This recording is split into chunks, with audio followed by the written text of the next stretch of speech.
Channel Punjabi ਦੇਖ ਰਹੇ ਦਰਸ਼ਕਾਂ ਦਾ ਪ੍ਰੋਗਰਾਮ ਫਰੰਟ ਲਾਈਨ ਵਿੱਚ ਬਹੁਤ-ਬਹੁਤ ਸਵਾਗਤ। ਦੋਸਤੋ ਹਾਜ਼ਰ ਹਾਂ ਅੱਜ ਦੀਆਂ ਕੁਝ ਗੱਲਾਂ ਬਾਤਾਂ ਸੁਰਖੀਆਂ ਤੁਹਾਡੇ ਨਾਲ ਸਾਂਝੀਆਂ ਕਰਨ ਦੇ ਲਈ। ontario ਦੇ ਵਿੱਚ ਕੋਵਿਡ ਵੱਧ ਰਿਹਾ, ਉਹਦੇ ਬਾਰੇ ਗੱਲਬਾਤ ਕਰਾਂਗੇ। ਲੋਕਾਂ ਨੂੰ ਬਾਰ-ਬਾਰ ਕੋਵਿਡ ਹੋ ਰਿਹਾ, ਕਿੰਨਾ ਕੁ ਇਹਦਾ ਨੁਕਸਾਨ ਹੋ ਸਕਦਾ, ਇਹ ਤੁਹਾਡੇ ਨਾਲ ਗੱਲਾਂ ਬਾਤਾਂ ਸਾਂਝੀਆਂ ਕਰਾਂਗੇ। ਰੂਸ ਯੂਕਰੇਨ ਯੁੱਧ 46ਵੇਂ ਦਿਨ ਵਿੱਚ ਦਾਖਲ ਹੋ ਚੁੱਕਿਆ, ਰੁਕਣ ਦਾ ਨਾਂ ਨਹੀਂ ਲੈ ਰਿਹਾ। ਦੁਨੀਆ ਦੇ ਉੱਤੇ ਕੀ ਅਸਰ ਪੈ ਰਿਹਾ, ਅਪਡੇਟ ਅੱਜ ਵੀ ਰੋਜ਼ਾਨਾ ਦੀ ਤਰ੍ਹਾਂ ਤੁਹਾਡੇ ਨਾਲ ਇਹ ਵੀ ਅਪਡੇਟ ਸਾਂਝੀ ਕਰਾਂਗੇ। ਇੱਕ ਅਮਰੀਕਾ ਤੋਂ ਖਬਰ ਆ ਰਹੀ ਹੈ ਕਿ ਜਿਹੜੇ ਟੀਨਏਜਰ ਨੇ, ਬੱਚੇ ਨੇ, ਉਹਨਾਂ ਦੇ ਵਿੱਚ ਤਣਾਅ ਬਹੁਤ ਵੱਧ ਰਿਹਾ, ਸਟ੍ਰੈਸ ਬਹੁਤ ਵੱਧ ਰਹੀ ਬੱਚਿਆਂ ਦੇ ਵਿੱਚ। ਕੀ ਕਾਰਨ, ਇਹ ਵੀ ਇੱਕ ਅੱਜ ਪ੍ਰਮੁੱਖ ਖਬਰ ਆ, ਤੁਹਾਡੇ ਨਾਲ ਸਾਂਝੀ ਕਰਾਂਗੇ। ਕੈਨੇਡਾ ਦੇ ਵਿੱਚ ਬੁੱਧਵਾਰ ਨੂੰ ਫੇਰ ਵਿਆਜ ਦਰਾਂ ਵੱਧ ਜਾਣੀਆਂ, ਦੁਬਾਰਾ ਅਨਾਊਂਸਮੈਂਟ ਹੋਣੀ ਹੈ, ਕਹਿੰਦੇ ਹੁਣ ਵਿਆਜ ਫੇਰ ਵੱਧ ਜਾਣਾ, ਇਹਦੇ ਬਾਰੇ ਗੱਲਬਾਤ ਕਰਾਂਗੇ। ਚੀਨ ਦੇ ਵਿੱਚ ਮਹਿੰਗਾਈ ਵੱਧ ਗਈ ਹੈ, ਚੀਨ ਜਿਹਦੇ ਉੱਤੇ ਪੂਰੀ ਦੁਨੀਆ ਡਿਪੈਂਡ ਕਰਦੀ ਆ, ਉੱਥੇ ਇਸ ਵੇਲੇ ਮਹਿੰਗਾਈ ਵਧੀ ਹੈ, ਉਹਦਾ ਦੁਨੀਆ ਦੇ ਉੱਤੇ ਕੀ ਅਸਰ ਪਊਗਾ। ਅਤੇ ਕੈਲਗਰੀ ਦੇ ਵਿੱਚ ਹਥਿਆਰ ਫੜੇ ਗਏ ਆ, ਜਿਹੜੀ ਡਰੱਗ ਇੱਧਰ ਉੱਧਰ ਕਰਦੇ ਆ, ਉਸ ਮਾਮਲੇ ਦੇ ਵਿੱਚ ਉਹ ਵੀ ਤੁਹਾਡੇ ਨਾਲ ਖਬਰ ਸਾਂਝੀ ਕਰਾਂਗੇ। ਪਹਿਲੀ ਖਬਰ ਕੋਵਿਡ ਬਾਰੇ। ਕੋਵਿਡ ਦੇ ਕੇਸ ਖਾਸ ਕਰ ਕੈਨੇਡਾ ਦਾ ਪ੍ਰੋਵਿੰਸ ontario, ਉਹਦੇ ਵਿੱਚ ਵਧਣੇ ਸ਼ੁਰੂ ਹੋ ਗਏ। 25% ਹਰ ਹਫ਼ਤੇ ਜਿਹੜੇ ਇਹ ਅੱਪ ਜਾ ਰਹੇ ਆ। ਸੋਮਵਾਰ ਨੂੰ ਇਹ ਇੰਡੀਕੇਟਰ ਦੱਸ ਰਹੇ ਆ ਕਿ ਪ੍ਰੋਵਿੰਸ 6ਵੀਂ ਵੇਵ ਦੇ ਵਿੱਚ ਦਾਖਲ ਹੋ ਚੁੱਕਿਆ। ਆਪਾਂ ਸ਼ੁੱਕਰਵਾਰ ਵੀ ਤੁਹਾਡੇ ਨਾਲ ਇਹ ਖਬਰ ਸਾਂਝੀ ਕੀਤੀ ਸੀ। ਹਾਲਾਤ ਇਸ ਵੇਲੇ ਥੋੜ੍ਹੇ ਜਿਹੇ ਖਤਰਨਾਕ ਹੋ ਰਹੇ ਆ। ਜਿਹੜੀ ਅੰਦਾਜ਼ੇ ਵਿਗਿਆਨੀਆਂ ਦੇ ਇਹ ਦੱਸ ਰਹੇ ਆ ਕਿ ਇਹ ਦਿਨ ਦੂਰ ਨਹੀਂ ਜਿੱਦਣ ontario ਦੇ ਵਿੱਚ 1 ਲੱਖ ਕੇਸ ਰੋਜ਼ ਆਇਆ ਕਰੂਗਾ। ਇਹ ਸੁਣਨ ਦੇ ਵਿੱਚ ਗੱਲ ਬੜੀ ਹੈਰਾਨੀ ਜਿਹੀ ਲੱਗਦੀ ਆ, ਪਰ ਅੰਕੜੇ ਦੱਸ ਰਹੇ ਆ। ਸੋ 1090 ਹੌਸਪੀਟਲਾਈਜੇਸ਼ਨ ਹੋਈ ਹੈ, ਜਿਹੜੀ 857 ਸੀਗੀ ਇੱਕ ਵੀਕ ਪਹਿਲਾਂ, 857 ਤੋਂ 1090 ਹੋ ਗਈ ਆ। ਦੂਜਾ ਇਹਦੇ ਨਾਲ ਹੀ ਜਿਹੜੇ ਪੇਸ਼ੈਂਟਸ ICU ਦੇ ਵਿੱਚ ਆ, ਇਹ 184 ਹੋ ਗਏ ਆ, 168 ਤੋਂ ਉਹਨਾਂ ਦੀ ਗਿਣਤੀ ਵੀ ਵੱਧ ਗਈ ਆ। 82 ਕੋਵਿਡ ਪੇਸ਼ੈਂਟ ICU ਦੇ ਵਿੱਚ ਜਿਹੜੇ ਹੈਗੇ ਆ ਉਹ ਵੈਂਟੀਲੇਟਰ ਦੇ ਉੱਤੇ ਨੇ। ਨਵੀਆਂ 3 ਜਿਹੜੀਆਂ ਮੌਤਾਂ ਹੋਈਆਂ, ਇੱਕ ਹੋਰ ਦੁਖਾਂਤ ਜਿਹੜਾ ਇਹਦੇ ਨਾਲ ਹੀ। ਸੋ ਜਿਹੜੇ ਅਫੀਸ਼ੀਅਲ ਰਿਪੋਰਟਿੰਗ ਹੈਗੀ ਆ 2401 ਨਵੀਆਂ ਇਨਫੈਕਸ਼ਨ ਹੋਈਆਂ, ਪਰ ਫਿਗਰ ਜਿਹੜੀ ਆ ਉਹ ਜਿਹੜੀ ਅੰਡਰ ਰਿਪੋਰਟਡ ਦੱਸੀ ਜਾ ਰਹੀ ਹੈ, ਕਿਉਂਕਿ ਪ੍ਰੋਵਿੰਸ ਦੀ ਟੈਸਟਿੰਗ ਕਪੈਸਿਟੀ ਦੇ ਹਿਸਾਬ ਦੇ ਨਾਲ।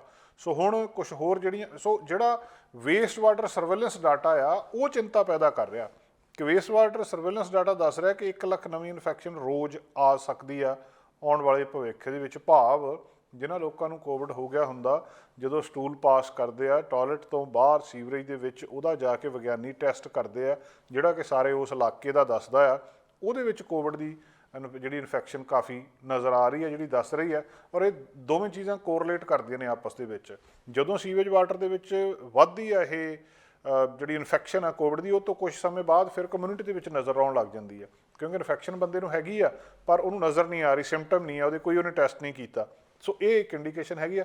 ਥੋੜ੍ਹੀ ਜਿਹੀ ਤਸੱਲੀ ਵਾਲੀ ਗੱਲ ਇਹ ਆ ਕਿ ਪਹਿਲੇ ਸਮੇਂ ਦੇ ਵਿੱਚ ਇਹ ਜਲਦੀ ਸਾਹਮਣੇ ਆ ਜਾਂਦਾ ਸੀ ਕਮਿਊਨਿਟੀ ਦੇ ਵਿੱਚ, ਇਹਦਾ ਰਿਐਕਸ਼ਨ ਸੀਵੇਜ ਵਾਟਰ ਜਿਹੜਾ ਟੈਸਟ ਸੀ ਉਹਦੇ ਤੋਂ ਬਾਅਦ, ਪਰ ਅਜੇ ਤੱਕ ਆਇਆ ਨਹੀਂ। ਪਰ ਡਰ ਉੱਥੇ ਦਾ ਉੱਥੇ ਆ ਕਿ 1 ਲੱਖ ਕੇਸ ਰੋਜ਼ ਸਾਹਮਣੇ ਆ ਸਕਦਾ ਆ। ਸੋ ਜਿਹੜੇ ਟੈਸਟ ਆ ਉਹ ਵੀ ਲਗਾਤਾਰ ਜਾਰੀ ਆ।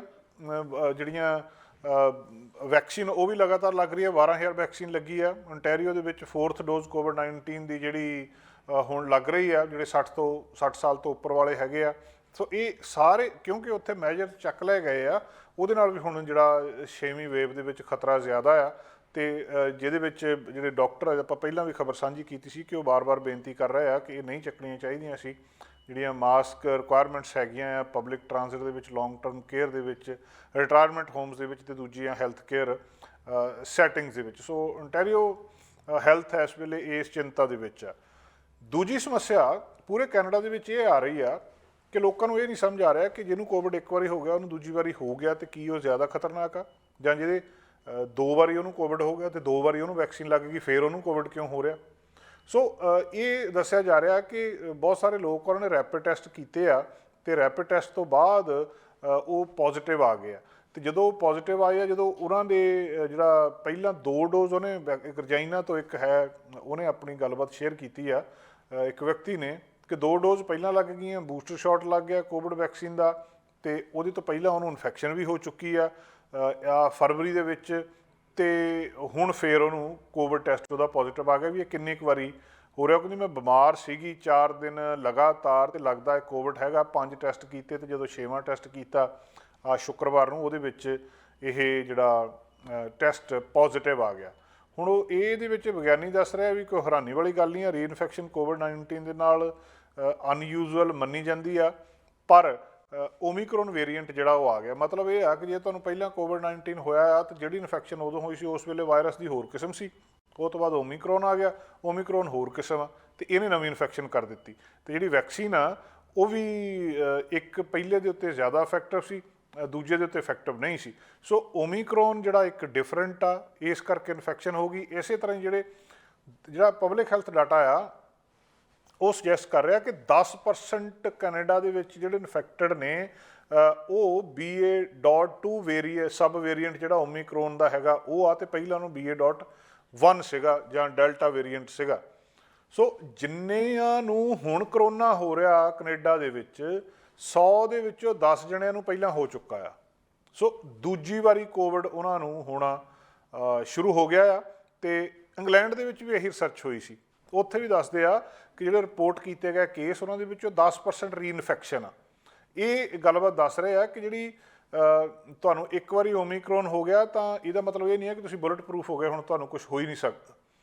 ਦੂਜੀ ਗੱਲ, ਸਾਰੇ ਪ੍ਰੋਵਿੰਸ ਅਜੇ ਜਿਹੜੀ ਰੀਇਨਫੈਕਸ਼ਨ ਰਿਪੋਰਟ ਨਹੀਂ ਕਰ ਰਹੇ ਕੈਨੇਡਾ ਦੇ ਵਿੱਚ। ਇਹ ਨਹੀਂ ਕਿ ਸਾਰੇ ਪ੍ਰੋਵਿੰਸ ਹੀ ਦੱਸ ਰਹੇ ਕਿ ਇੰਨਿਆਂ ਨੂੰ ਪਹਿਲਾਂ ਹੋਇਆ ਸੀ ਦੁਬਾਰਾ ਹੋ ਗਿਆ ਜਾਂ ਇੰਨਿਆਂ ਨੂੰ ਹੁਣ ਹੋਇਆ ਆ। ਪਰ ਫਿਰ ਵੀ ਓਨਟਾਰੀਓ ਪਬਲਿਕ ਹੈਲਥ ਜਿਹੜੀ ਹੈਗੀ ਆ ਉਹਨਾਂ ਨੇ ਦੱਸਿਆ ਕਿ 12,000 ਲੋਕ ਉੱਥੇ ਹੈਗੇ ਜਿਹਨੂੰ ਕੋਵਿਡ-19 ਦੂਜੀ ਵਾਰੀ ਹੋ ਗਿਆ ਨਵੰਬਰ 2020 ਤੋਂ ਲੈ ਕੇ ਹੁਣ ਤੱਕ ਦੂਜੀ ਵਾਰੀ ਉਹਨਾਂ ਨੂੰ 12,000 ਲੋਕਾਂ ਨੂੰ ਜਿਹੜਾ ਕੋਵਿਡ ਆ ਦੂਜੀ ਵਾਰੀ। ਕੁਬੈਕ ਦੇ ਵਿੱਚ ਜਿਹੜਾ national institute of public health ਆ ਉਹ ਵੀ ਇਹ ਦੱਸ ਰਹੀ ਆ ਕਿ ਜਿਹੜੀ ਇਨਫੈਕਸ਼ਨ ਹੋਈ ਆ ਲਗਾਤਾਰ ਇਹ ਵਧੀ ਆ ਜਦੋਂ ਦਾ ਓਮੀਕਰੋਨ ਆਇਆ।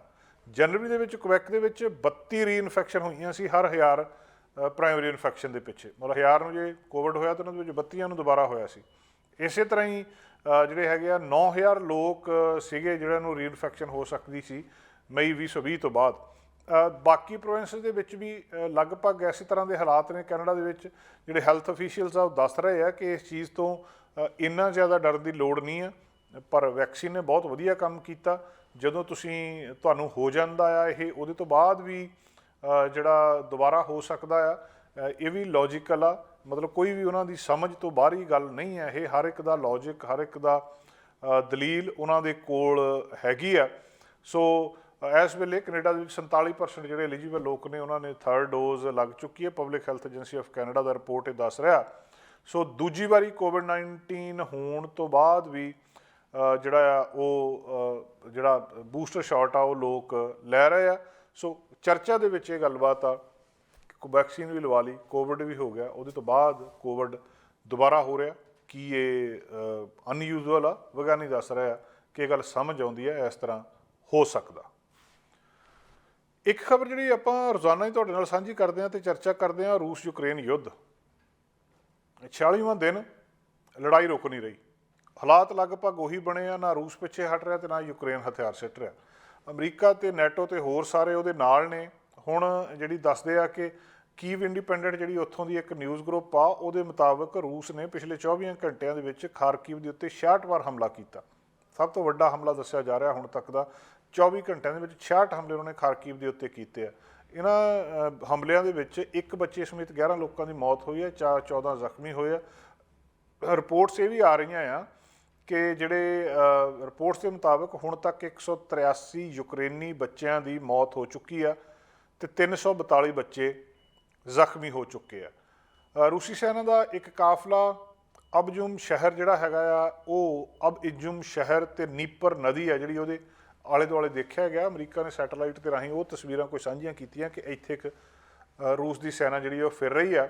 ਤੇ ਅਮਰੀਕੀ ਐਕਸਪਰਟ ਇਹ ਕਹਿ ਰਿਹਾ ਕਿ 12.8 ਕਿਲੋਮੀਟਰ ਲੰਬਾ ਇੱਕ ਕਾਫਲਾ ਆ ਤੇ ਇਜਮ ਸ਼ਹਿਰ ਦੇ ਵੱਲੋਂ ਇਹ ਜਿਹੜਾ ਜਾ ਰਿਹਾ ਆ।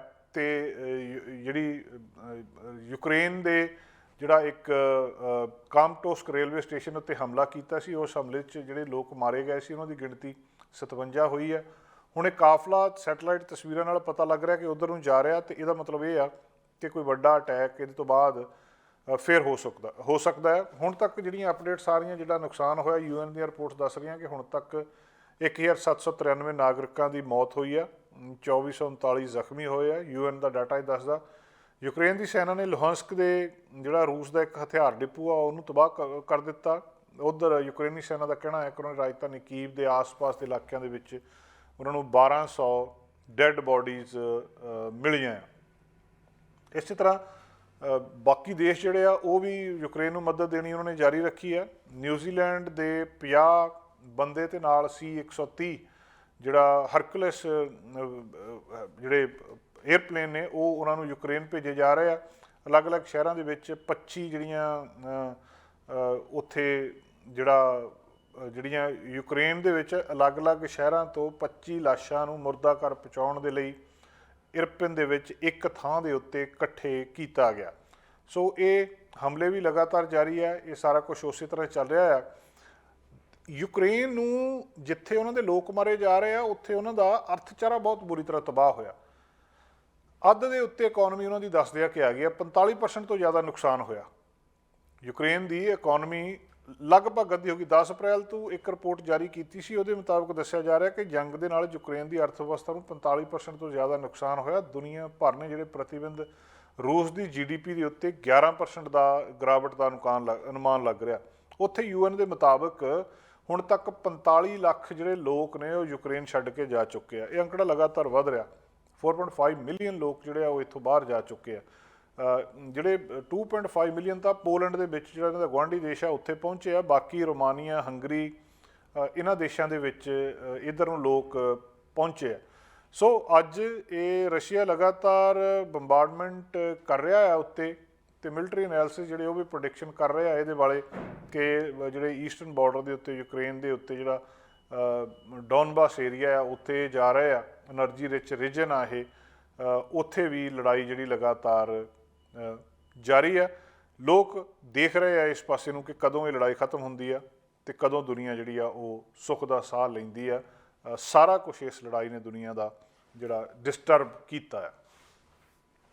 ਯੂਨਾਈਟਿਡ ਸਟੇਟਸ ਤੋਂ ਇੱਕ ਖਬਰ ਹੋਰ ਆਈ ਹੈ ਸਾਡੇ ਕੋਲ। ਬਹੁਤ ਵਿਕਸਿਤ ਦੇਸ਼ਾਂ ਦੇ ਵਿੱਚ ਅਸੀਂ ਰਹਿ ਰਹੇ ਹਾਂ, ਪਰ ਇੱਥੇ ਜਿਹੜੇ ਟੀਨਏਜਰਸ ਨੇ, ਮਤਲਬ 13-14 ਸਾਲਾਂ ਤੋਂ ਲੈ ਕੇ 18-19 ਸਾਲਾਂ ਤੱਕ ਦੇ ਬੱਚੇ ਨੇ, ਉਹਨਾਂ ਦੇ ਵਿੱਚ ਮਾਨਸਿਕ ਤਣਾਅ ਵੱਧ ਰਿਹਾ। ਇਹ ਬੜੀ ਇੱਕ ਚਿੰਤਾ ਵਾਲੀ ਗੱਲ ਆ। ਮੈਂਟਲ ਹੈਲਥ ਕ੍ਰਾਈਸਿਸ ਬਹੁਤ ਵੱਡਾ ਹੋ ਰਿਹਾ ਦਿਨੋਂ ਦਿਨ।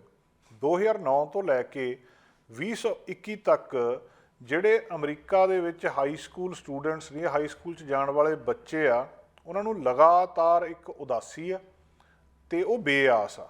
ਉਦਾਸੀ ਬੇਆਸ ਕਿਉਂ ਆ ਪਤਾ ਨਹੀਂ। ਉਹਨਾਂ ਦੀ ਗਿਣਤੀ ਦੇ ਵਿੱਚ ਵਾਧਾ ਹੋ ਰਿਹਾ। 2009 ਤੋਂ ਲੈ ਕੇ 21 ਤੱਕ ਦੇਖੋ, 2009 ਦੇ ਵਿੱਚ 26% ਨਿਆਣੇ ਸੀ ਜਿਹੜੇ ਹਾਈ ਸਕੂਲ ਜਾਂਦੇ ਸੀ, ਜਿਹੜੇ ਕਹਿੰਦੇ ਸੀ ਅਸੀਂ ਉਦਾਸ ਰਹਿੰਦੇ ਆ ਜਾਂ ਸਾਨੂੰ ਜਿਹੜੀ ਹੋਪਲੈਸਨੈਸ ਆ ਉਹਦਾ, ਹੁਣ ਉਹ ਜਿਹੜੇ 21% ਸੀ ਉਹ ਵੱਧ ਕੇ 44% ਹੋ ਗਿਆ। 26 ਤੋਂ 44 ਹੋ ਗਿਆ। ਪਹਿਲਾਂ 100 ਚੋਂ 26 ਜਣੇ ਕਹਿੰਦੇ ਸੀ ਅਸੀਂ ਉਦਾਸ ਰਹਿੰਦੇ ਆ, ਤੇ ਹੁਣ 100 ਚੋਂ 44 ਜਣੇ ਕਹਿੰਦੇ ਵੀ ਅਸੀਂ ਉਦਾਸ ਰਹਿੰਦੇ ਆ, ਸਾਨੂੰ ਉਦਾਸੀ ਹੈ। ਉਦਾਸੀ ਕੀ ਹੈ ਪਤਾ ਨਹੀਂ। ਇਹਦੇ ਕਾਰਨ ਵੀ ਲੱਭ ਰਿਹਾ। ਜਿਹੜੀ CDC ਹੈ ਉਹਦੀ ਇੱਕ ਸਟੱਡੀ ਦੇ ਵਿੱਚੋਂ ਇਹ ਡਾਟਾ ਜਿਹੜਾ ਅੰਕੜੇ ਸਾਹਮਣੇ ਕੀਤੇ ਗਏ ਆ।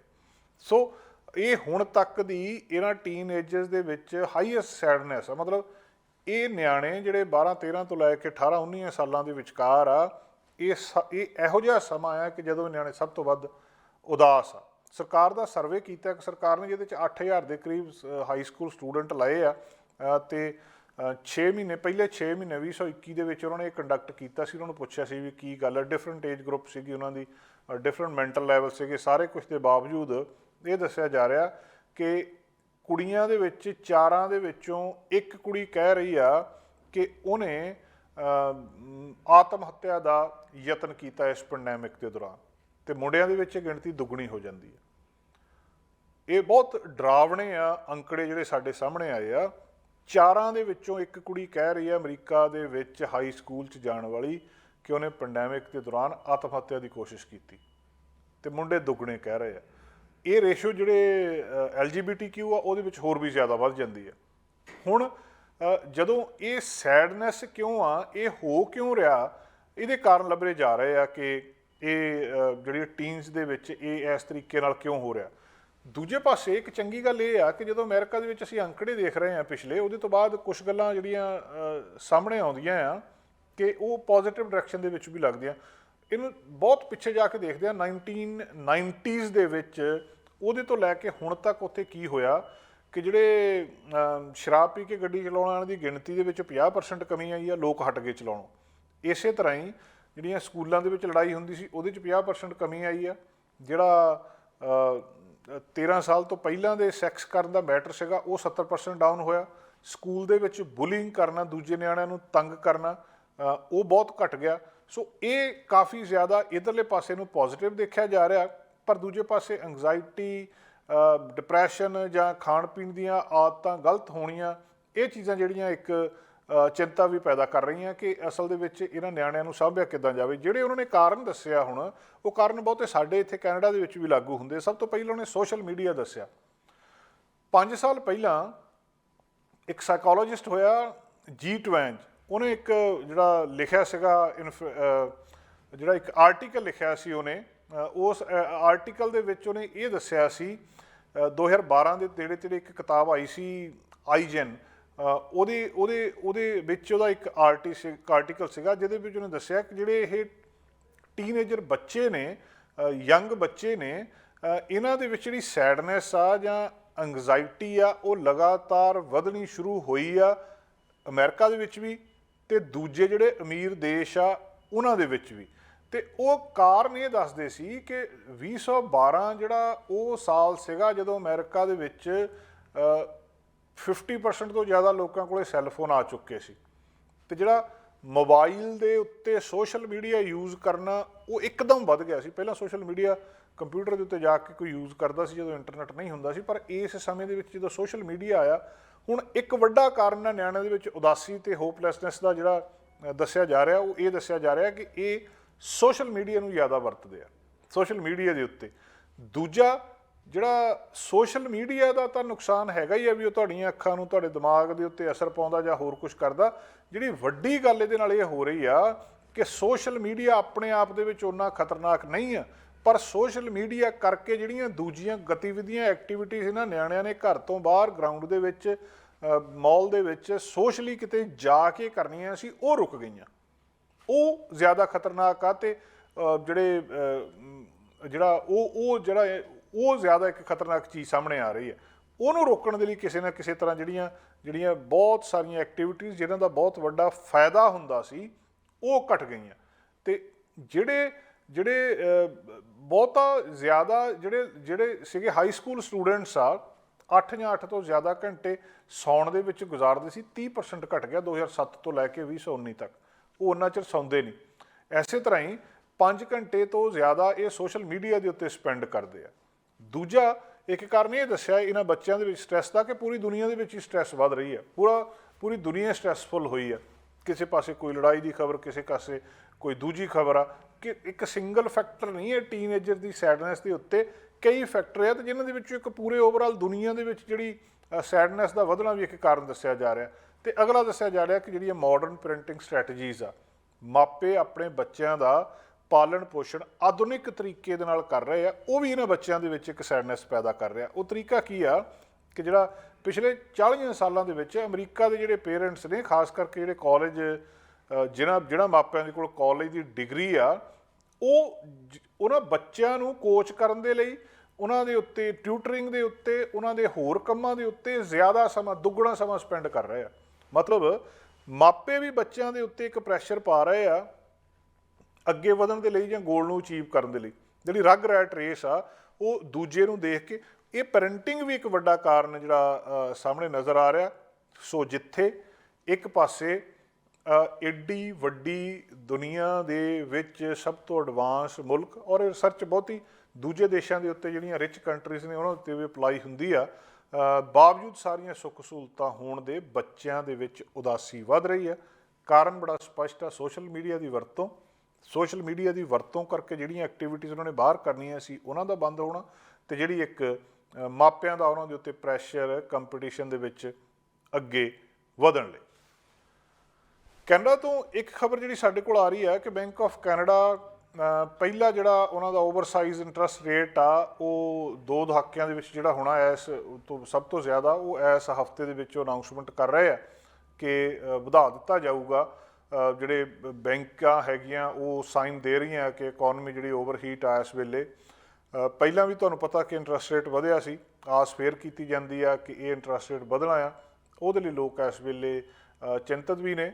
ਜਿਹੜੀ ਇਨਫਲੇਸ਼ਨ ਦਾ, ਮਹਿੰਗਾਈ ਦਾ ਪ੍ਰੈਸ਼ਰ ਆ ਉਹ, ਤੇ ਦੂਜਾ ਇਸ ਵੇਲੇ ਰੂਸ ਤੇ ਯੂਕਰੇਨ ਦੇ ਯੁੱਧ ਦਾ ਜਿਹੜਾ ਪ੍ਰੈਸ਼ਰ ਆ, ਫੂਡ ਪ੍ਰਾਈਸ, એનર્ਜੀ ਪ੍ਰਾਈਸਿਸ, ਉਹ ਸਾਰੇ ਕੁਛ ਨੂੰ ਰੋਕਣ ਦੇ ਲਈ ਕੈਨੇਡੀਅਨ ਇੰਟਰਸਟ ਰੇਟ ਨੂੰ ਵਧਾਇਆ ਜਾ ਰਿਹਾ।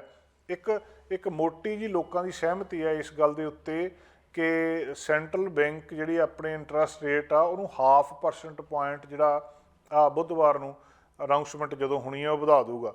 ਪਹਿਲਾਂ ਕੁਆਟਰ ਮੰਨਦੇ ਆ ਕਿ 0.25, ਪਿਛਲੀ ਵਾਰ ਵੀ 0.25 ਵਧਿਆ ਸੀ, ਹੁਣ ਉਹ ਕਹਿੰਦੇ ਕਿ 0.25 ਨਹੀਂ 0.50 ਜਾਣੀ 0.5% ਬਚਾ ਦੇਣਾ ਹੈ, ਜਿਹੜਾ ਕਿ ਆਮ ਤੌਰ ਦੇ ਉੱਤੇ ਯੂਜ਼ਲੀ ਕੁਆਟਰ ਵੱਧਦਾ ਹੁੰਦਾ ਆ। ਪਿਛਲੀ ਵਾਰੀ ਵੀ ਇੱਦਾਂ ਹੀ ਹੋਇਆ ਸੀ। ਸੋ ਮਈ 2000 ਦੇ ਵਿੱਚ ਇਸ ਤਰ੍ਹਾਂ ਵਾਪਰਿਆ ਸੀ। ਸੋ ਹੁਣ ਜਿਹੜਾ ਜਿਸ ਤਰੀਕੇ ਦੇ ਨਾਲ ਮਹਿੰਗਾਈ ਵੱਧ ਰਹੀ ਆ ਉਹਨੂੰ ਕੰਟਰੋਲ ਕਰਨ ਦੇ ਲਈ ਇੰਟਰਸਟ ਰੇਟ ਵਧਣਗੇ। ਹੁਣ ਦੇਖਣ ਵਾਲੀ ਗੱਲ ਇਹ ਹੈਗੀ ਆ ਕਿ ਇਹ 0.25 ਵੱਧਦਾ ਆ ਜਾਂ 0.50 ਵੱਧਦਾ ਆ, ਉਹਦੇ ਤੋਂ ਬਾਅਦ ਫਿਰ ਬਾਕੀ ਜਿਹੜਾ ਉਹਦਾ ਮਹਿੰਗਾਈ ਦੇ ਉੱਤੇ ਕਿੰਨਾ ਕੁ ਅਸਰ ਪੈਂਦਾ, ਕਿੰਨਾ ਕੁ ਲੋਕ ਸਪੈਂਡ ਕਰਨ ਲਈ ਰੁਕਦੇ ਆ, ਇਹਦੇ ਅਸਰ ਲੰਬੇ ਸਮੇਂ ਦੇ ਵਿੱਚ ਬਾਅਦ ਦੇ ਵਿੱਚ ਸਾਹਮਣੇ ਆਉਣਗੇ। ਪਰ ਇਸ ਵੇਲੇ ਇਹ ਇੰਟਰਸਟ ਰੇਟ ਜੇ 0.5% ਵੱਧ ਜਾਂਦਾ ਹੈ ਜਿਸ ਤਰੀਕੇ ਨਾਲ ਅੰਦਾਜ਼ਾ ਲਾਇਆ ਜਾ ਰਿਹਾ, ਤਾਂ ਇਹਦਾ ਅਸਰ ਘਰਾਂ ਦੀ ਮਾਰਕੀਟ ਦੇ ਉੱਤੇ ਵੀ ਕੁਦਰਤੀ ਤੌਰ 'ਤੇ ਪੈਣ ਦੀ ਸੰਭਾਵਨਾ ਹੈ। ਚੀਨ ਤੋਂ ਤੁਹਾਡੇ ਨਾਲ ਅਸੀਂ ਖਬਰ ਸਾਂਝੀ ਕੀਤੀ ਸੀ ਕਿ ਉੱਥੇ ਲੋਕਡਾਊਨ ਲਾਇਆ ਉਹਨਾਂ ਨੇ ਅਤੇ ਉਹ ਲਗਾਤਾਰ ਟੈਸਟਿੰਗ ਕਰ ਰਹੇ ਆ। ਹੁਣ ਚੀਨ ਜਿਹਦੇ ਉੱਤੇ ਪੂਰੀ ਦੁਨੀਆ ਆਪਣੀ ਸਪਲਾਈ ਚੇਨ ਦੇ ਲਈ ਨਿਰਭਰ ਕਰਦੀ ਆ, ਉਹਦੇ ਵਿੱਚ ਆਪਣੇ ਮਹਿੰਗਾਈ ਬਹੁਤ ਵੱਧ ਗਈ ਆ। ਜਿਹੜੀ ਇਨਫਲੇਸ਼ਨ ਆ ਉੱਥੇ ਲਗਾਤਾਰ ਮਾਰਚ ਤੋਂ ਲੈ ਕੇ ਵੱਧ ਰਹੀ ਆ। ਭੋਜਨ ਦੀਆਂ ਉੱਥੇ ਕੀਮਤਾਂ ਵੱਧ ਰਹੀਆਂ ਆ। ਦੁਨੀਆ ਦੀ ਦੂਜੀ ਸਭ ਤੋਂ ਵੱਡੀ ਇਹ ਇਕੋਨਮੀ ਹੈਗੀ ਆ ਅਤੇ ਕੋਵਿਡ-19 ਲੋਕਡਾਊਨ ਇਹਨਾਂ ਦੇ ਵੱਡੇ ਸ਼ਹਿਰਾਂ ਦੇ ਵਿੱਚ ਲੱਗਿਆ ਆ। ਹੁਣ ਪ੍ਰੋਡਿਊਸਰ ਪ੍ਰਾਈਸ ਜਿਹੜੀ ਇਨਫਲੇਸ਼ਨ ਆ ਉਹ 8.3% ਨੂੰ ਹਿੱਟ ਕੀਤੀ ਹੈ ਪਿਛਲੇ ਮਹੀਨੇ, ਜਿਹੜੀ ਕਿ ਜਿੰਨੀ ਆਸ ਸੀ ਉਹਦੇ ਤੋਂ ਵੀ ਜ਼ਿਆਦਾ ਦੱਸੀ ਜਾ ਰਹੀ ਹੈ। ਹੁਣ ਉਹਨਾਂ ਦੇ ਆਊਟਬ੍ਰੇਕ ਸਭ ਤੋਂ ਮਾੜੀ ਹੁਣ ਤੱਕ ਦੀ ਇਸ ਵੇਲੇ ਚੀਨ ਦੇ ਵਿੱਚ ਹੋਈ ਹੈ। ਚੀਨ ਮਹੱਤਵਪੂਰਨ ਕਿਉਂ ਆ ਕਿ ਜੋ ਕੁਛ ਚੀਨ ਦੇ ਵਿੱਚ ਹੁੰਦਾ ਉਹਦਾ ਅਸਰ ਦੁਨੀਆ ਦੇ ਉੱਤੇ ਪੈਣਾ, ਚਾਹੇ ਉਹ ਕਾਰਾਂ ਦੀ ਇੰਡਸਟਰੀ ਹੈ, ਚਾਹੇ ਉਹ ਫੋਨ ਆ, ਚਾਹੇ ਉਹ ਕੋਈ ਵੀ ਮਸਲਾ ਆ, ਜੋ ਕੁਛ ਚੀਨ ਦੇ ਵਿੱਚ ਵਾਪਰ ਰਿਹਾ ਉਹ ਸਾਰੀ ਦੁਨੀਆ ਦੇ ਉੱਤੇ ਉਹਦਾ ਅਸਰ ਪਊਗਾ। ਅਤੇ ਚੀਨ ਦੇ ਵਿੱਚ ਇਸ ਵੇਲੇ ਹਾਲਾਤ ਬਹੁਤੇ ਚੰਗੇ ਨਹੀਂ ਆ, ਅਤੇ ਜੇ ਚੀਨ ਦੇ ਵਿੱਚ ਹਾਲਾਤ ਬਹੁਤੇ ਚੰਗੇ ਨਹੀਂ ਆ ਤਾਂ ਆਉਣ ਵਾਲੇ ਸਮੇਂ ਦੇ ਵਿੱਚ ਬਾਕੀ ਦੁਨੀਆ ਦੇ ਉੱਤੇ ਉਹਦਾ ਅਸਰ ਪਊਗਾ। ਸਭ ਤੋਂ ਮਾੜੀ ਇਸ ਵੇਲੇ ਉਹਨਾਂ ਦੀ ਕੋਵਿਡ-19 ਦੀ ਆਊਟਬ੍ਰੇਕ ਹੋਈ ਹੈ। 2 ਸਾਲਾਂ ਦੇ ਵਿੱਚ ਵਰਸਟ ਆਊਟਬ੍ਰੇਕ ਦੱਸ ਰਿਹਾ ਇਹਨੂੰ। ਸ਼ੰਘਾਈ, ਸ਼ੈਨਜਨ ਅਤੇ ਜਿਹੜਾ ਚੈਂਗਨ ਆ ਇਹ ਟੋਟਲ ਲੋਕਡਾਊਨ ਦੇ ਵਿੱਚ ਆ ਪਿਛਲੇ ਮਹੀਨੇ ਤੋਂ। ਜਿਹੜੀਆਂ ਚਾਈਨੀਜ਼ ਅਥਾਰਟੀ ਦੱਸ ਰਹੀਆਂ ਕਿ ਸਭ ਤੋਂ ਜ਼ਿਆਦਾ ਆਲ ਟਾਈਮ ਹਾਈ ਕੋਵਿਡ-19 ਦੇ ਕੇਸ 26,000 ਨਵੀਆਂ ਇਨਫੈਕਸ਼ਨ ਐਤਵਾਰ ਨੂੰ ਸਾਹਮਣੇ ਆਈਆਂ, ਜਿਹੜੀਆਂ ਕਿ ਉਹਨਾਂ ਦੀ ਸ਼ੰਘਾਈ ਜਿਹੜੀ ਕਿ ਫਾਈਨੈਂਸ਼ੀਅਲ ਡਿਸਟ੍ਰਿਕਟ ਆ ਉਹਦੇ ਵਿੱਚ ਸਭ ਤੋਂ ਜ਼ਿਆਦਾ ਨੇ। ਸੋ ਹੁਣ ਜਿਹੜਾ ਤੀਜਾ ਹਫ਼ਤਾ ਹੋ ਗਿਆ ਸ਼ੰਘਾਈ ਦੇ ਵਿੱਚ ਲੋਕਡਾਊਨ ਲੱਗੇ ਨੂੰ, ਜਿੱਥੇ ਕਿ ਉਹ ਆਪਣਾ ਘਰ ਛੱਡ ਕੇ ਵੀ ਬਾਹਰ ਨਹੀਂ ਲੋਕ ਜਾ ਸਕਦੇ ਔਰ 25 ਮਿਲੀਅਨ 26 ਮਿਲੀਅਨ ਦੇ ਕਰੀਬ ਉੱਥੇ ਲੋਕ ਰਹਿੰਦੇ ਆ। ਬੀਜਿੰਗ ਦੀ ਜ਼ੀਰੋ ਕੋਵਿਡ ਪਾਲਿਸੀ ਜਿਹਨੇ ਰਿਸਟ੍ਰਿਕਸ਼ਨਸ ਨੂੰ ਸਖਤ ਕਰ ਦਿੱਤਾ, ਲੋਕਾਂ ਦਾ ਘਰ ਚੋਂ ਨਿਕਲਣਾ ਬੰਦ ਕਰ ਦਿੱਤਾ, ਇਹਨੇ ਗਲੋਬਲ ਐਨਰਜੀ ਨੂੰ, ਮਟੀਰੀਅਲ ਸਪਲਾਈ ਨੂੰ, ਇਹ ਸਾਰੇ ਕੁਛ ਦੇ ਉੱਤੇ ਪ੍ਰੈਸ਼ਰ ਪਾ ਦਿੱਤਾ ਆ। ਅਤੇ ਹੁਣ ਜਿਹੜਾ ਬੈਂਕ ਆਫ ਅਮਰੀਕਾ ਦੇ ਮਾਹਰ ਵੀ ਦੱਸ ਰਹੇ ਆ ਕਿ ਆਉਣ ਵਾਲੇ ਸਮੇਂ ਦੇ ਵਿੱਚ ਜੇ ਚਾਈਨਾ ਦੇ ਵਿੱਚ ਜਿਹੜੇ ਫੈਕਟਰੀ ਗੇਟ ਪ੍ਰਾਈਸਿਸ ਨੇ ਉਹ ਵਧੇ ਆ ਤਾਂ ਇਹਦਾ ਅਸਰ ਪੂਰੀ ਦੁਨੀਆ ਦੇ ਉੱਤੇ ਪਊਗਾ। ਚਾਈਨਾ ਦੇ ਇਕੋਨਮਿਸਟ ਵੀ ਇਸ ਗੱਲ ਦੇ ਨਾਲ ਸਹਿਮਤ ਆ ਕਿ ਇਹਦਾ ਅਸਰ ਪੂਰੀ ਦੁਨੀਆ ਦੇ ਉੱਤੇ ਪਊਗਾ। ਮਹਿੰਗਾਈ ਹੋਰ ਵੱਧ ਸਕਦੀ ਹੈ। ਜਿੱਥੇ ਇੱਕ ਪਾਸੇ ਰੂਸ ਯੂਕਰੇਨ ਯੁੱਧ ਦੀ ਮਾਰ ਪੈ ਰਹੀ ਆ, ਜਿੱਥੇ ਪੈਂਡੈਮਿਕ ਤੋਂ ਬਾਅਦ ਸਪਲਾਈ ਓਨੀ ਨਹੀਂ ਉਹਦੀ ਮਾਰ ਪੈ ਰਹੀ ਆ, ਉੱਥੇ ਹੀ ਇਹਦੇ ਨਾਲ ਹੀ ਚੀਨ ਦੇ ਵਿੱਚ ਇਸ ਵੇਲੇ ਜਿਹੜਾ ਕੋਵਿਡ ਦੀ ਨਵਾਂ ਕੋਵਿਡ ਆਇਆ ਆ, ਜਿਹਦੇ ਕੇਸਿਸ ਆਏ ਆ, ਉਹਨੂੰ ਬੰਦ ਕਰਨ ਦੇ ਲਈ ਜਿਹੜਾ ਉੱਥੇ ਲੋਕਡਾਊਨ ਲੱਗਿਆ ਆ, ਉਹ ਲੋਕਡਾਊਨ ਦਾ ਅਸਰ ਵੀ ਆਉਣ ਵਾਲੇ ਦਿਨਾਂ ਦੇ ਵਿੱਚ ਪੂਰੀ ਦੁਨੀਆ ਦੇ ਉੱਤੇ ਪਊਗਾ। ਕੈਲਗਰੀ ਦੇ ਵਿੱਚ 2 ਵਿਅਕਤੀਆਂ ਦੇ ਉੱਤੇ ਚਾਰਜ ਲੱਗੇ ਆ ਕਿ ਉਹਨਾਂ ਕੋਲੋਂ ਡਰੱਗ ਟ੍ਰੈਫਿਕਿੰਗ ਦੇ ਮਾਮਲੇ ਦੇ ਵਿੱਚ ਇਨਵੈਸਟੀਗੇਸ਼ਨ ਚੱਲ ਰਹੀ ਸੀ। ਡਾਊਨਟਾਊਨ ਕੈਲਗਰੀ ਦੇ ਵਿੱਚ ਇਹਨਾਂ ਨੂੰ ਫੜਿਆ ਗਿਆ। ਪਿਛਲੇ ਮਹੀਨੇ ਕੈਲਗਰੀ ਪੁਲਿਸ ਡਿਸਟ੍ਰਿਕਟ 1 ਨੇ ਇੱਕ ਆਪਰੇਸ਼ਨ ਸ਼ੁਰੂ ਕੀਤਾ ਸੀ, ਜਿਹਦੇ ਵਿੱਚ ਜਿਹੜੀ ਡਰੱਗ ਟ੍ਰੈਫਿਕਰਸ ਆ ਉਹਨਾਂ ਨੂੰ ਫੜਨ ਦੇ ਲਈ ਉਹ ਯਤਨ ਕਰ ਰਹੇ ਸੀ। ਪੁਲਿਸ ਨੇ ਇੱਕ ਕੰਸਿਸਟੈਂਟ ਐਕਟੀਵਿਟੀ ਦੇਖੀ ਹੈ ਸਾਰੇ ਕੁਝ ਦੇ ਦੌਰਾਨ। ਜਿਹੜੀ ਇੱਕ ਬਿਲਡਿੰਗ ਆ 14 ਐਵਨਿਊ ਸਾਊਥ ਈਸਟ ਦੇ ਵਿੱਚ, ਉੱਥੇ ਚੱਲ ਰਹੀ ਸੀ। ਮੰਗਲਵਾਰ ਨੂੰ ਉਹਨਾਂ ਨੇ ਅਪ੍ਰੈਲ 5 ਨੂੰ ਪੁਲਿਸ ਨੇ ਉੱਥੇ ਇੱਕ ਸਰਚ ਵਾਰੰਟ ਲੈ ਕੇ ਉਹਨੂੰ ਐਗਜ਼ੀਕਿਊਟ ਕੀਤਾ ਅਤੇ ਉੱਥੇ ਪ੍ਰੋਪਰਟੀ ਦੇ ਵਿੱਚ 2 ਬੰਦੇ ਉਹਨਾਂ ਨੂੰ ਲੱਭੇ ਉੱਥੋਂ, ਅਤੇ ਜਿਨ੍ਹਾਂ ਕੋਲ ਬਹੁਤ ਸਾਰੇ ਹਥਿਆਰ ਫੜੇ ਗਏ ਆ। ਹਾਈ ਐਂਡ ਜਿਹੜੀਆਂ ਬਾਈਕ ਸੀਗੇ ਉਹ ਉਹਨਾਂ ਨੇ ਚੋਰੀ ਦੇ ਉਹਨਾਂ ਕੋਲੋਂ ਫੜੇ ਗਏ ਆ। $70,000 ਦੀ ਜਿਹੜੀ ਡਰੱਗ ਆ ਉਹ ਉਹਨਾਂ ਕੋਲੋਂ ਫੜੀ ਗਈ ਹੈ। ਸੋ ਜਿਹੜੀ ਡਰੱਗ ਟ੍ਰੈਫਿਕਿੰਗ ਆ, ਪੁਲਿਸ ਕਹਿੰਦੀ ਆ ਵੀ ਇਹ ਕਦੇ ਵੀ ਇਕੱਲੀ ਨਹੀਂ ਹੁੰਦੀ। ਇਹਦੇ ਨਾਲ ਵੈਪਨ ਵੀ ਹੁੰਦੇ ਆ, ਵਾਇਲੈਂਸ ਵੀ ਹੁੰਦੀ ਆ, ਹਥਿਆਰ ਵੀ ਹੁੰਦੀ ਆ, ਪ੍ਰੋਪਰਟੀ ਕ੍ਰਾਈਮ ਵੀ ਹੁੰਦਾ ਆ, ਅਤੇ ਜਿਹੜੇ ਹੋਰ ਚੋਰੀਆਂ ਵੀ ਇਹਦੇ ਨਾਲ ਵਾਪਰਦੀਆਂ ਆ। ਸੋ ਇਨਫੋਰਮੇਸ਼ਨ ਉਹਨਾਂ ਨੂੰ ਮਿਲੀ ਸੀਗੀ ਤੇ ਜਿਹਦੇ ਆਧਾਰ ਦੇ ਉੱਤੇ ਇਹਨਾਂ ਨੂੰ ਹੁਣ ਫੜਿਆ ਗਿਆ ਆ। ਪੁਲਿਸ ਲੋਕਾਂ ਕੋਲੋਂ ਵੀ ਮਦਦ ਦੀ ਮੰਗ ਕਰ ਰਹੀ ਹੈ ਕਿ ਕਿਸੇ ਨੂੰ ਇਹਦੇ ਬਾਰੇ ਕੋਈ ਜਾਣਕਾਰੀ ਹੋਰ ਹੋਵੇ ਤਾਂ ਉਹ ਵੀ ਦੱਸਣ। ਇਸ ਲੋਕੇਸ਼ਨ ਦੇ ਉੱਤੇ ਉਹਨਾਂ ਨੂੰ ਇੱਕ ਲੋਡਡ ਜਿਹੜਾ ਗਲੌਕ ਹੈਂਡਗਨ ਤੇ ਉਹਦਾ ਅਸਲਾ ਮਿਲਿਆ ਆ। ਇਸੇ ਤਰ੍ਹਾਂ .22 ਕੈਲੀਬਰ ਦੀ ਰਾਈਫਲ ਤੇ ਉਹਦਾ ਅਸਲਾ ਮਿਲਿਆ ਆ। ਇਸੇ ਤਰ੍ਹਾਂ ਜਿਹੜੀ ਕਈ ਜਿਹੜੀਆਂ ਗਨ ਸੀਗੀਆਂ ਉਹਨਾਂ ਦੇ ਪਾਰਟ, ਐਡੀਸ਼ਨਲ ਹੈਂਡ ਗਨਸ ਮਿਲੀਆਂ। $5200 ਕੈਸ਼ ਮਿਲਿਆ ਉਹਨਾਂ ਕੋਲੋਂ। 150 ਗ੍ਰਾਮ ਫੈਂਟਾਨਿਲ ਮਿਲੀ ਆ ਤੇ 500 ਗ੍ਰਾਮ ਮੈਥਾਫੈਂਟਾਮਾਈਨ ਮਿਲੀ ਆ। ਕੁਛ ਜਿਹੜੀ ਭੰਗ ਆ ਥੋੜ੍ਹੀ ਥੋੜ੍ਹੀ ਕਰਕੇ ਉਹਨਾਂ ਨੂੰ ਇਹ ਮਿਲੀ ਆ। MDMA ਤੇ ਕੀਟਾਮਾਈਨ ਉਹ ਵੀ ਉੱਥੋਂ ਪ੍ਰਾਪਤ ਕੀਤੀ ਗਈ ਆ ਤੇ ਅਪਰੋਕਸੀਮੇਟਲੀ $10,000 ਦੀ ਸਟੋਲਨ ਪ੍ਰੋਪਰਟੀ ਜਿਹੜੀ ਪਹਿਲਾਂ ਬ੍ਰੇਕ-ਇਨਸ ਦੇ ਵਿੱਚ ਉੱਥੇ ਇੱਕ ਹੌਬੀ ਗੇਮਿੰਗ ਸਟੋਰ ਦੇ ਉੱਤੇ ਸੀਗੀ ਉਹ ਵੀ ਇੱਥੋਂ ਫੜੀ ਗਈ ਹੈ। ਸੋ ਉਹਨਾਂ ਨੂੰ ਹੁਣ ਬਹੁਤ ਸਾਰੇ ਜਿਹੜੇ ਡਰੱਗ ਤੇ ਫਾਇਰ ਆਰਮ ਰਿਲੇਟਡ ਚਾਰਜਸ ਇਹਨਾਂ ਦੋਵਾਂ ਵਿਅਕਤੀਆਂ ਦੇ ਉੱਤੇ ਲੱਗ ਰਿਹਾ। ਪੁਲਿਸ ਲਗਾਤਾਰ ਯਤਨ ਕਰ ਰਹੀ ਹੈ ਇਹਨਾਂ ਨੂੰ ਜਿਹੜਾ ਕਿਸੇ ਨਾ ਕਿਸੇ ਤਰ੍ਹਾਂ ਡਰੱਗ ਟ੍ਰੈਫਿਕਿੰਗ ਨੂੰ ਰੋਕਣ ਦਾ। ਪ੍ਰੋਗਰਾਮ ਦੇ ਅਗਲੇ ਹਿੱਸੇ ਵਿੱਚ ਆਪਾਂ ਗੱਲਬਾਤ ਕਰਨੀ ਆ ਗੁਰਨੀਤ ਕੌਰ ਦੇ ਨਾਲ AMC ਇੰਸ਼ੋਰੈਂਸ ਤੋਂ। ਇੰਸ਼ੋਰੈਂਸ ਸੰਬੰਧੀ ਜਿਹੜੀਆਂ ਬਹੁਤ ਕੰਮ ਦੀਆਂ ਗੱਲਾਂ ਅਸੀਂ ਆਮ ਤੌਰ 'ਤੇ ਜਿਹੜੀਆਂ ਇਗਨੋਰ ਕਰ ਦਿੰਦੇ ਹਾਂ ਉਹਨਾਂ ਸੰਬੰਧੀ ਆਪਾਂ ਗੱਲਬਾਤ ਕਰਦੇ ਹਾਂ ਗੁਰਨੀਤ ਕੌਰ ਦੇ ਨਾਲ। ਅੱਜ ਬਹੁਤ ਹੀ ਮਹੱਤਵਪੂਰਨ ਗੱਲਬਾਤ ਸਾਡੀ ਵਹੀਕਲ ਦੇ ਇੰਸ਼ੋਰੈਂਸ ਬਾਰੇ। ਸਾਰੇ ਕਾਰਾਂ ਚਲਾਉਂਦੇ ਆ, ਸਾਰਿਆਂ ਕੋਲ ਇੰਸ਼ੋਰੈਂਸ ਹੁੰਦਾ, ਪਰ ਇਹ ਇੰਸ਼ੋਰੈਂਸ ਕਿੰਨਾ ਲੈਣਾ ਚਾਹੀਦਾ, ਕੀ ਲੈਣਾ ਚਾਹੀਦਾ, ਇਹਦਾ ਪਤਾ ਉਦੋਂ ਲੱਗਦਾ ਜਦੋਂ ਕੋਈ ਮੰਦਭਾਗੀ ਘਟਨਾ ਵਾਪਰ ਜਾਂਦੀ ਹੈ। ਸੁਣਦੇ ਇਹ ਆ ਕਿ ਜੇ ਐਕਸੀਡੈਂਟ ਹੋ ਕੇ ਦੂਜੇ ਦਾ ਨੁਕਸਾਨ ਹੋ ਗਿਆ ਤੇ ਉਹ ਸਾਰਾ ਨੁਕਸਾਨ ਤੁਹਾਡੇ ਸਿਰ ਪੈਣਾ, ਜਾਂ ਇਹਦਾ ਕਹਿ ਲਓ ਤੁਹਾਡੇ ਇੰਸ਼ੋਰੈਂਸ ਦੇ ਸਿਰ ਪੈਣਾ। ਤੁਹਾਡੇ ਕੋਲ ਇੰਸ਼ੋਰੈਂਸ ਕਿੰਨਾ ਆ ਇਹ ਬਹੁਤ ਇਸ ਗੱਲ ਦੇ ਉੱਤੇ ਨਿਰਭਰ ਕਰਦਾ। ਇੱਥੋਂ ਤੱਕ ਕਿ ਇਹ ਵੀ ਪਤਾ ਲੱਗਦਾ ਕਿ ਜੇਕਰ ਦੂਜਾ ਵਿਅਕਤੀ ਘਰ ਬੈਠ ਗਿਆ, ਉਹ ਮਹੀਨੇ ਦਾ $10,000 ਕਮਾਉਂਦਾ ਸੀ ਜਾਂ $20,000 ਕਮਾਉਂਦਾ ਸੀ, ਉਹ ਵੀ ਤੁਹਾਡੇ ਸਿਰ ਪੈਣਾ, ਤੁਹਾਡੇ ਇੰਸ਼ੋਰੈਂਸ ਦੇ ਸਿਰ ਪੈਣਾ। ਇੰਸ਼ੋਰੈਂਸ ਦੀਆਂ ਕੁਛ ਮਹੱਤਵਪੂਰਨ ਧਿਆਨ ਰੱਖਣ ਯੋਗ ਗੱਲਾਂ ਕਰਨ ਦੇ ਲਈ ਅਸੀਂ ਆਏ ਹਾਂ AMC ਇੰਸ਼ੋਰੈਂਸ 'ਚ। ਗੁਰਨੀਤ ਕੌਰ ਹੋਣਾ ਕੋਲੋਂ ਇਹ ਜਾਣਕਾਰੀ ਲੈਂਦੇ ਹਾਂ। ਗੁਰਨੀਤ ਜੀ, ਐਕਸੀਡੈਂਟ ਹੋ ਗਿਆ, ਦੂਜੇ ਦਾ ਨੁਕਸਾਨ ਹੋ ਗਿਆ, ਉਹ ਸਾਰਾ ਇੰਸ਼ੋਰੈਂਸ ਜਿਹੜਾ ਉਹਦਾ ਨੁਕਸਾਨ ਆ ਉਹ ਕਿਹਦੇ ਸਿਰ ਪਊਗਾ? ICBC ਦੇ, ਮੇਰੇ ਇੰਸ਼ੋਰੈਂਸ ਤੇ ਕਿਹਦੇ? ਸੋ ਜਦੋਂ ਤੁਸੀਂ ਕੋਈ ਵੀ ਐਕਸੀਡੈਂਟ ਕਰਦੇ ਹੈਗੇ ਆ ਅਤੇ ਜੇ ਤੁਹਾਡੀ ਫਾਲਟ ਨਾਲ ਐਕਸੀਡੈਂਟ ਹੋਇਆ ਆ, ਸੋ ਤੁਹਾਡੀ ਇੰਸ਼ੋਰੈਂਸ ਪੋਲਿਸੀ 'ਤੇ ਸਾਰਾ ਕਲੇਮ ਜਾਣਾ ਹੈ। ਸੋ ਤੁਹਾਡੀ ਇੰਸ਼ੋਰੈਂਸ ਪੋਲਿਸੀ ਨੇ ਉਹ ਕਲੇਮ ਕਵਰ ਕਰਨਾ ਆ। ਸੋ ਉਹਦੇ ਉੱਤੇ ਤੁਸੀਂ ਕੀ ਕਵਰੇਜਸ ਲਈਆਂ ਆ ਉਹ ਉਸ ਵੇਲੇ ਬਹੁਤ ਮੈਟਰ ਕਰਦੀਆਂ, ਬਿਗ ਟਾਈਮ ਮੈਟਰ ਕਰਦੀਆਂ ਵੀ ਤੁਸੀਂ ਉਸ ਵੇਲੇ ਪੋਲਿਸੀ ਲੈਣ ਵੇਲੇ ਕੀ ਆਪਣੇ ਕੋਲ ਕਵਰੇਜਸ ਲਈਆਂ ਆ। ਬੇਸਿਕਲੀ ਜਦੋਂ ਆਪਾਂ ਪੋਲਿਸੀ ਲੈਣ ਜਾਂਦੇ ਆਪਾਂ ਮਨੀ ਸੇਵ ਕਰਨ ਦੇ ਚੱਕਰ ਦੇ ਵਿੱਚ ਜਾਂਦੇ ਹਾਂ ਵੀ ਆਪਾਂ ਉਸ ਵੇਲੇ ਇਹ ਸੋਚਦੇ ਵੀ ਮੈਂ ਇੰਸ਼ੋਰੈਂਸ ਕਦੀ ਯੂਜ਼ ਨਹੀਂ ਕਰਨੀ, ਵੀ ਮੇਰੇ ਤੇ ਕਦੀ ਕਲੇਮ ਆਉਣਾ ਨਹੀਂ ਹੈਗਾ। ਪਰ ਇੰਸ਼ੋਰੈਂਸ ਪੋਲਿਸੀ ਦਾ ਪਤਾ ਹੀ ਉਦੋਂ ਲੱਗਦਾ ਜਦੋਂ ਆਪਾਂ ਨੂੰ ਕਲੇਮ ਆਉਂਦਾ ਆ। ਸੋ ਇੰਸ਼ੋਰੈਂਸ ਪੋਲਿਸੀ ਲੈਣੀ ਉਹੀ ਚਾਹੀਦੀ ਹੈ ਜਦੋਂ ਜਿਹੜੀ ਆਪਾਂ ਨੂੰ ਕਲੇਮ ਆਪਣਾ ਕਵਰ ਹੋ ਜਾਵੇ। ਆਮ ਤੌਰ 'ਤੇ ਜਿਹੜਾ ਇੰਸ਼ੋਰੈਂਸ ਲੋਕ ਲੈਂਦੇ ਮਿਨੀਮਮ ਕਿੰਨਾ ਹੁੰਦਾ, ਵੀ ਮੈਂ ਮਿਨੀਮਮ ਕਿੰਨਾ ਲੈ ਸਕਦਾ ਆਪਣੀ ਗੱਡੀ 'ਚ? ਸੋ ਬੇਸਿਕਲੀ ICBC ਦਾ 2 ਲੱਖ ਦਾ minimum liability, third party liability ਹੈਗੀ ਆ। 2 lakh 3 lakh up to 5 million ਜਾਂਦੀ ਹੈਗੀ ਆ। ਸੋ ਬੇਸਿਕਲੀ ਜਦੋਂ ਆਪਾਂ ਮਨੀ ਸੇਵ ਕਰਨ ਦੇ ਚੱਕਰ ਦੇ ਵਿੱਚ ਪੈਂਦੇ ਆਪਾਂ ਕਹਿੰਦੇ ਚਲੋ ਠੀਕ ਆ 2 ਲੱਖ ਬਹੁਤ ਹੈ ਮੈਨੂੰ, ਪਰ 2 ਲੱਖ ਦੀਆਂ ਤਾਂ ਕਾਰਾਂ ਆਮ ਰੋਡ 'ਤੇ ਫਿਰਦੀਆਂ। ਇਹ 2 ਲੱਖ ਦਾ ਮਤਲਬ ਕੀ ਹੈ ਕਿ ਮੇਰੇ ਕੋਲ 2 ਲੱਖ ਦਾ ਮੈਂ ਇੰਸ਼ੋਰੈਂਸ ਲੈ ਲਿਆ, ਇਹਦਾ ਮਤਲਬ ਕੀ ਆ? ਸੋ ਇਹਦਾ ਮਤਲਬ ਇਹ ਹੈ ਵੀ ਜਦੋਂ ਮੈਂ ਐਕਸੀਡੈਂਟ ਕੀਤਾ, ਕਿਸੇ ਮੇਰੇ ਨੈਗਲੀਜੈਂਸ ਕਰਕੇ ਦੂਜੇ ਦੀ ਪ੍ਰੋਪਰਟੀ ਮਾਲੀ ਜਾਂ ਜਾਨੀ ਦੋਨਾਂ 'ਚੋਂ ਕਿਸੇ ਦਾ ਵੀ ਕੋਈ ਵੀ ਨੁਕਸਾਨ ਹੋਇਆ, ਉਹ ਮੇਰੇ ਸਿਰ 'ਤੇ ਪੈ ਗਿਆ। ਮੈਂ ਲਾਇਬਲ ਹਾਂ ਬਿਕਾਜ਼ ਮੇਰੀ ਗਲਤੀ ਸੀਗੀ।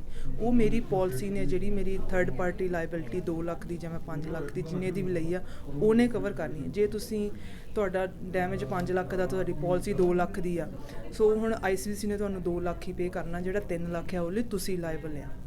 ਮਤਲਬ ਕਿਸੇ ਦੀ 5 ਲੱਖ ਦੀ ਕਾਰ ਹਿੱਟ ਕਰ ਦਿੱਤੀ, ਕਾਰ ਟੋਟਲ ਲਾਸ ਹੋ ਗਈ, 2 ਲੱਖ ਮੈਂ ਦੇ ਦਿੱਤਾ, ਜਿਹੜਾ ਇੰਸ਼ੋਰੈਂਸ ਨੇ ਦੇ ਦਿੱਤਾ, 3 ਲੱਖ ਮੈਨੂੰ ਕੋਲੋਂ ਦੇਣਾ ਪੈਣਾ? 3 ਲੱਖ ਤੁਹਾਨੂੰ ਕੋਲੋਂ ਪੇ ਕਰਨਾ ਪੈਣਾ, ਹਾਂਜੀ।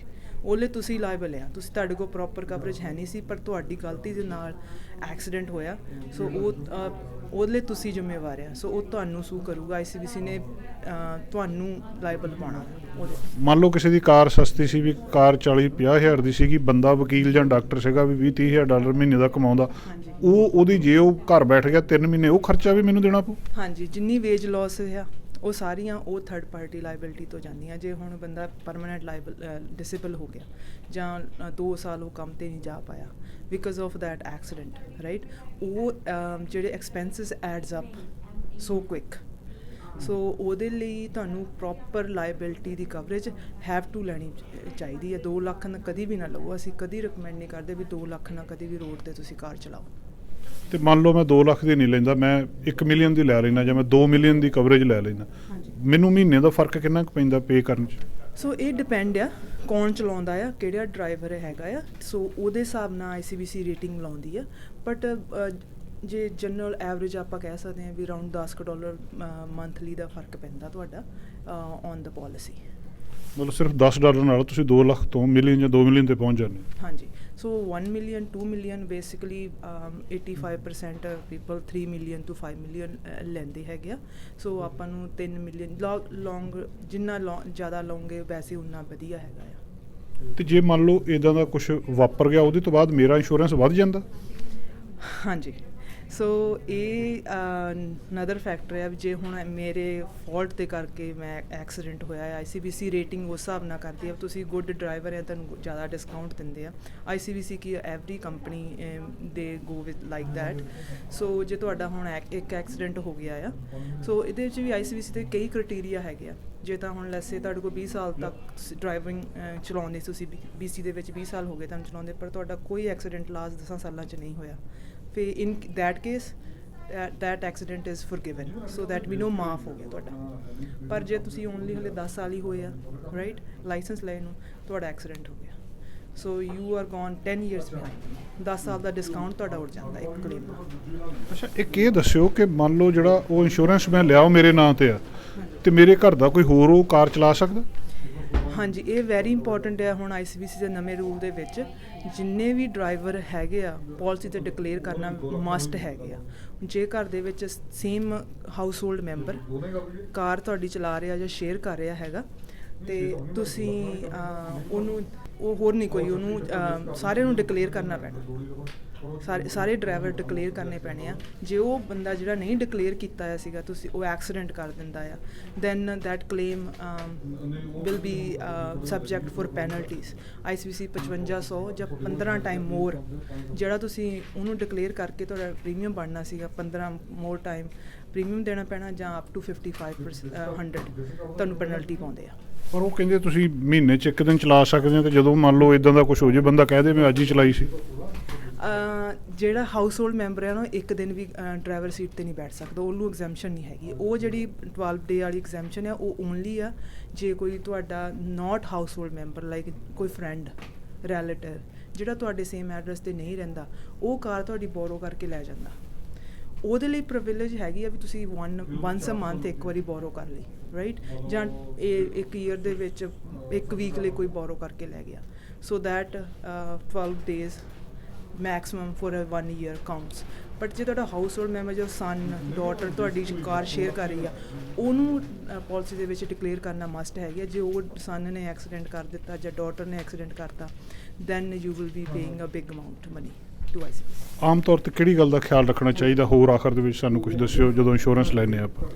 ਸੋ ਬੇਸਿਕਲੀ ਜਿਹੜੀਆਂ ਕਾਮਨ ਮਿਸਟੇਕਸ ਜਦੋਂ ਆਪਾਂ ਕਰਦੇ ਹਾਂ ਵੀ ਆਪਾਂ ਕਹਿੰਦਾ ਵੀ ਮਨੀ ਸੇਵ ਕਰ ਲਈਏ ਕਿਸੇ ਦੀ ਤਰ੍ਹਾਂ ਹੈ ਨਾ, ਸੋ ਪ੍ਰੋਪਰ ਡੈਕਲੇਰੇਸ਼ਨ ਵੀ ਤੁਸੀਂ ਕਾਹਦੇ ਲਈ ਯੂਜ਼ ਕਰ ਰਹੇ ਆ ਗੱਡੀ ਰਾਈਟ, ਕੰਮ 'ਤੇ ਲੈ ਕੇ ਜਾ ਰਹੇ ਹਾਂ, ਬਿਜ਼ਨਸ ਲਈ ਯੂਜ਼ ਕਰ ਰਹੇ ਹਾਂ ਜਾਂ ਕੰਮ ਲਈ ਨਹੀਂ ਯੂਜ਼ ਕਰ ਰਹੇ। ਆਲਸੋ ਕਈ ਵਾਰੀ ਜ਼ਿਆਦਾ ਦੱਸਣ ਦੇ ਨਾਲ ਤੁਸੀਂ ਮਨੀ ਸੇਵ ਵੀ ਕਰ ਸਕਦੇ ਆ ਰਾਈਟ। ਸੋ ਮੇ ਬੀ ਪਤਾ ਹੀ ਲੱਗ ਜਾਵੇ ਵੀ ਤੁਸੀਂ ਤਾਂ ਪਹਿਲਾਂ ਤੁਹਾਡੇ ਕੋਲ ਆਹ ਡਿਸਕਾਊਂਟ ਐਪਲੀਕੇਬਲ ਨਹੀਂ ਸੀਗਾ, ਹੁਣ ਤੁਹਾਨੂੰ ਅਸੀਂ ਐਪਲੀਕੇਬਲ ਕਰ ਸਕਦੇ ਹਾਂ ਨਵਾਂ ਡਿਸਕਾਊਂਟ ਰਾਈਟ। ਸੋ ਜਦੋਂ ਤੁਸੀਂ ਓਪਨ ਕਮਿਊਨੀਕੇਸ਼ਨ ਕਰਦੇ ਆ ਏਜੰਟ ਦੇ ਨਾਲ right, disclosing right information, it saves you money and it saves you a big time money on when you have a claim.